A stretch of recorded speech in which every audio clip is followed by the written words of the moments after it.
Hell yes, you can stay sober. It can be done.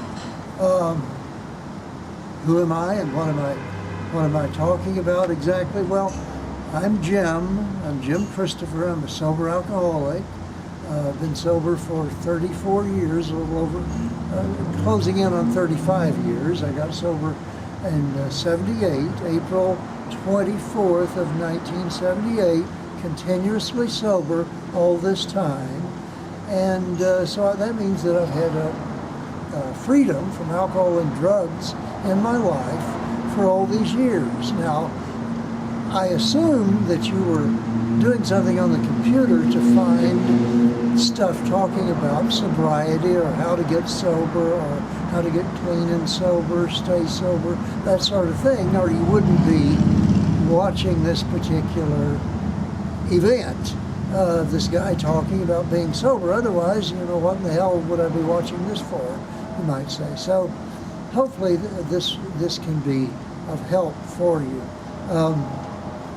I got sober many years ago, and here's a key thing that I want to mention.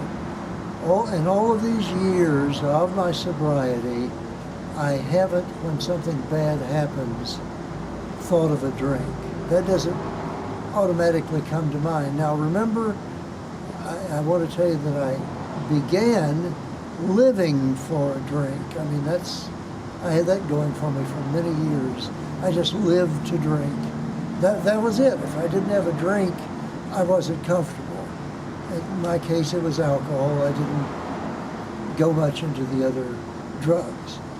So how to stop drinking and be happy in that might seem sort of silly or cornball, but it is possible to get sober and to stay sober with other things going on in life that may be unpleasant at times. In other words, life, as you well know, has its ups and downs. But staying sober in this way, in this more comfortable way, is possible. And I call that the sobriety priority as a separate issue. Now, what in the hell does that mean? Well, it means, and I learned from folks who were sober before me, and this isn't an AA pitch, I'm not in AA. I'm happy for them, and that is a way to get and stay sober. I founded something years ago called SOS. I founded that in 85. I got sober in 78 and was happily sober, but I wasn't really fond of the AA approach, and I'll go into that later on. But I got sober through something that I would refer to as an epiphany. It was a flash point.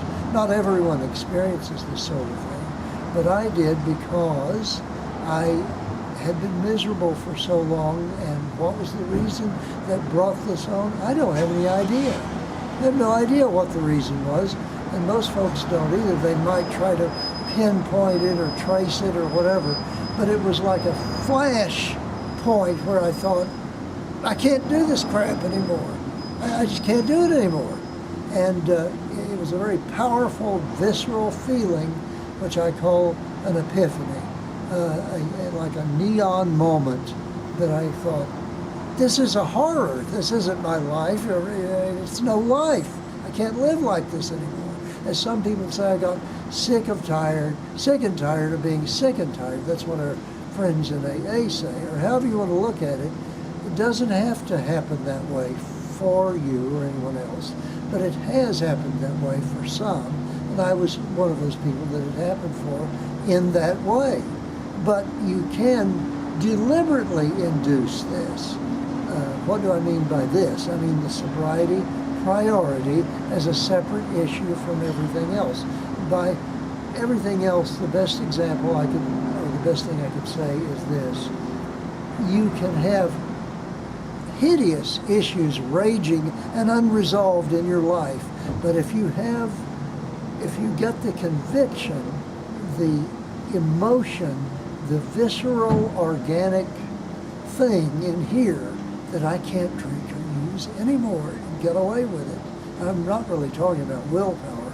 I'm talking about a real survival conviction, you sort of reclaim your survival system, if you will.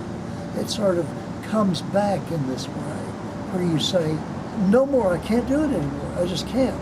And you have a real respect or fear for the consequences, the painful consequences of drinking or using, if that is your situation. I'm assuming that you've come to this point where you at least want to take a look at some way to get out of this mess, to maybe make this go away. And maybe you're to the point where you think, well, I can't just drink a little bit less, or experiment with changing from wine to beer, or vodka to some crap like that. That's a shit.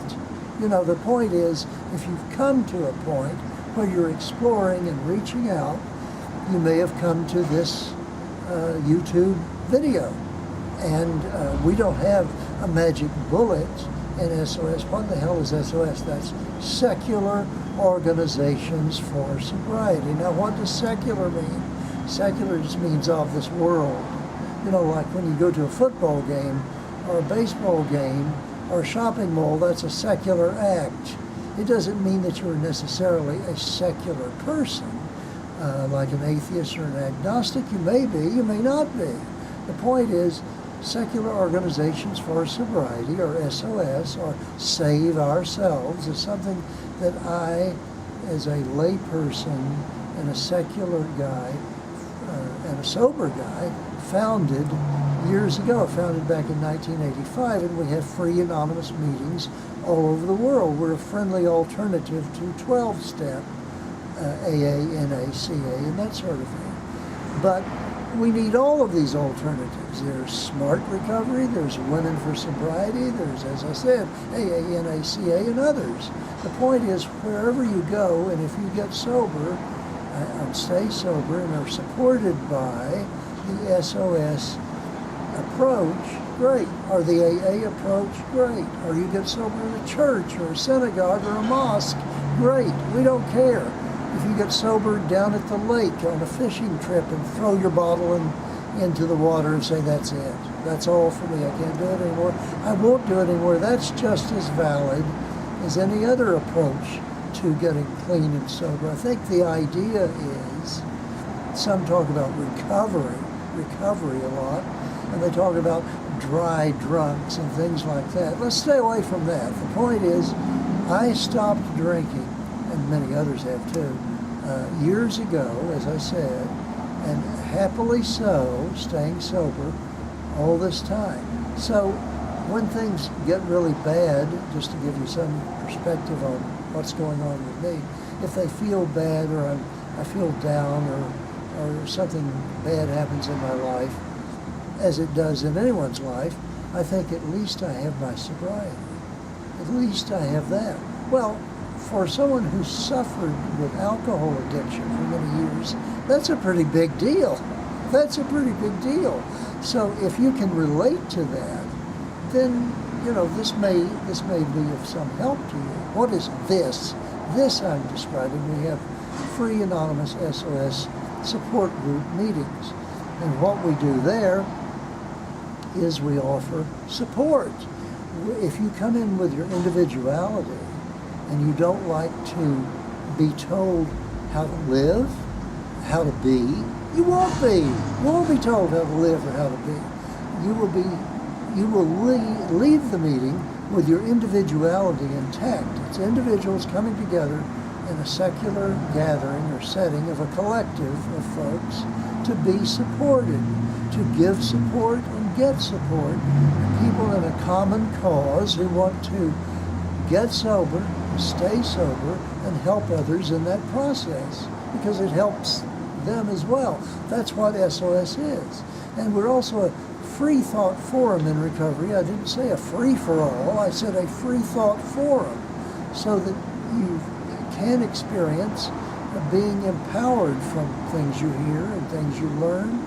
And we encourage you to learn from other sources too, television programs, documentaries, books, papers, anything that gives you info and insight that's helpful. to you. We believe in the scientific method, applying science to getting clean and sober and staying that way. So we don't think we have any magical answers. I personally don't have any magical answers, but I do have, and I'm not cured. I think that's very important. I would suggest that to you, that people who think they've been cured and they walk into the sunset, they might find a surprise waiting for them in that they might relapse. I feel that I'm not cured. I have a powerful arrest, however, an organic arrest, a visceral feeling about my clean and soberness, if you will. So the sobriety priority as a separate issue, there's a little anecdotal thing that I could share that I've shared before, because I experienced this as a newly sober person. Remember, I've been sober over 34 years, so this was in my first year. I went to this gigantic meeting. It was an AA meeting where the speaker didn't show up. The professional speaker did not show up. He was sort of a golden boy, I understand. He was going to show up. He didn't. He had car trouble or something. So these folks, I'd been to this meeting a few times. It was a giant meeting, and I heard the behind-the-scenes stuff. I just happened to hear it. They said, well, he didn't show up. He's not coming. What are we going to do? And they said, let's put this gal on. This woman has 9 years of sobriety. Imagine that, 9 years, wow. I mean, I was working on a year at that time. They said, let's put her on because she's well-dressed, she's well-spoken, and she can fill the speaker time. So they asked her and they put her on. She spoke. She began speaking. It was beautiful. She knew how to do sobriety. I maintain as a separate issue from everything else, and you're going to see why in a moment. She kept speaking and sharing about her sobriety, her recovery, etc., etc. Then, toward the end of her talk, she looked at the audience, sort of a glazed look, and said, I'm being raped through the keyhole of my apartment door, through the keyhole, by my manager on a regular basis. I realized at that time that she was sober but nuts. So, she had, not to make light of mental illness, but the point is she clearly had sobriety as a separate issue from everything else, because if she had psychotic breaks and was still able to stay sober because she knew how to do that as a separate issue from everything else, to me that's a pretty clear, or at that time it was a clear indication that people can, no matter what other issues they have raging, in her case, she had hallucinations and such, but yet she could stay sober as a separate issue from everything else. And I think that's pretty telling, and it's also pretty inspiring and wonderful, because most of us don't have that sort of mental trouble to deal with. We just don't have those mental issues. So I want to tell you that you'll see on the screen here at some point a way to get in touch with us. And again, we're not selling Tupperware. We're a nonprofit organization. These are free anonymous meetings, and you will keep your individuality. We don't serve you food and put you in a closet somewhere or something like that. This is not a cult-like situation. It's just regular folks talking in human language in rooms, meeting freely, and supporting each other to get and stay sober. So if you want to give it a try, my name is Jim Christopher. I founded SOS years ago, and we have lots of meetings around the world, so come join us. We hope to see you. Bye-bye.